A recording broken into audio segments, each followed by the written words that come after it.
are rarely seen.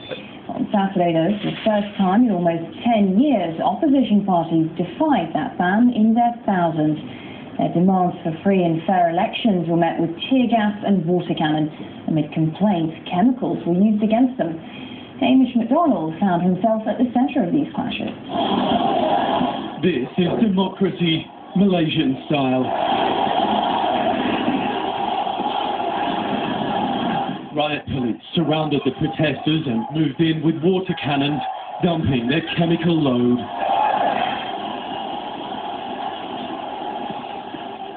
The police have just sprayed chemicals on the entire crowd. This was, until a few moments ago, an entirely peaceful protest, but they've just come along and sprayed chemicals into the faces of hundreds and hundreds of protesters.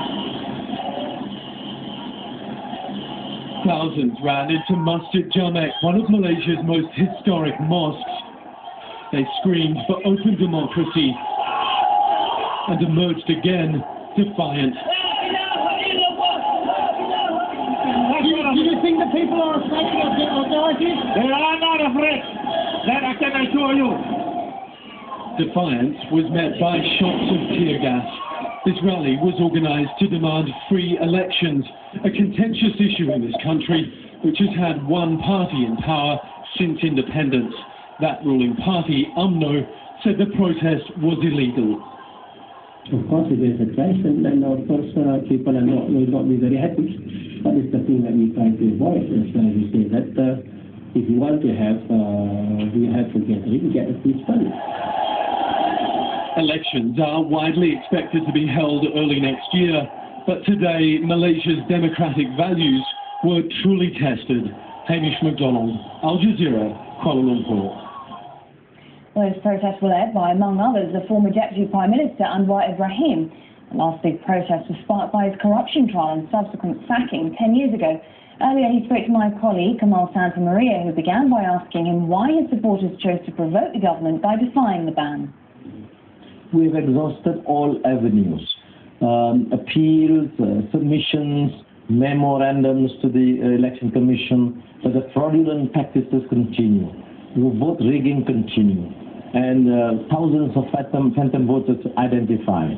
So the public has been given no option but except to present their case to the public and the memorandum to the King. Which is, as I understand, what you were trying to do today, get a memorandum to the King. What was in that, and did you actually successfully deliver it? Just a call. After 50 years of independence, we are calling for free and fair elections. No fraudulent practices, no vote rigging, no cheating. How can you talk about Islam Hadari, democratic state, when cheating and vote rigging is condoned by the Prime Minister and the entire cabinet? So tell me more about these fraudulent practices that you're talking about. You say vote rigging. What about other fraudulent? We have identified, we have identified thousands of phantom voters per constituency.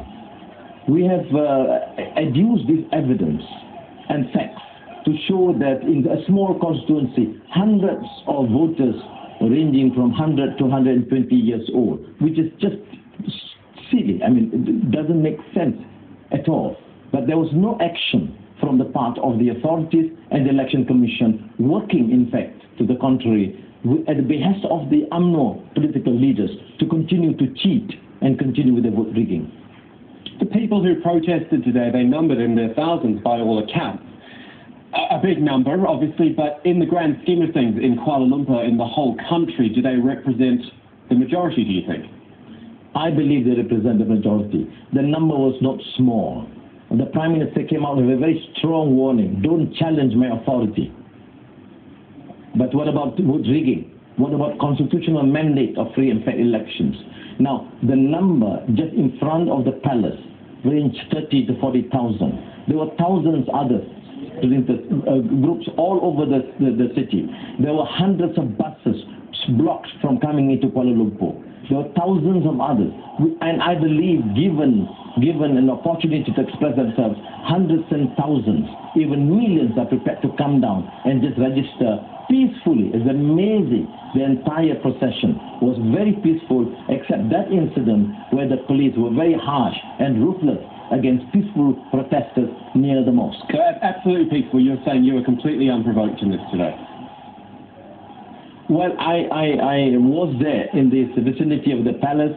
I was in the delegation with the Democratic Action Party, Islamic Party, and the BERSIH coalition of NGOs presenting the memorandum to the Secretary of the King. But we were, of course, thankful to the fact that some police personnel, other than this particular incident, were quite restrained in their moves, and we did cooperate with them. Immediately after the memorandum was submitted, we said we will disperse peacefully, and we did precisely that. That was the former Malaysian Deputy Prime Minister there speaking to my colleague a little earlier. Well, Georgian opposition leaders have been meeting members of the government in search of a solution to the political turmoil that's gripping the country. President Mikhail Saakashvili declared a state of emergency after police used water cannon and tear gas to break up opposition protests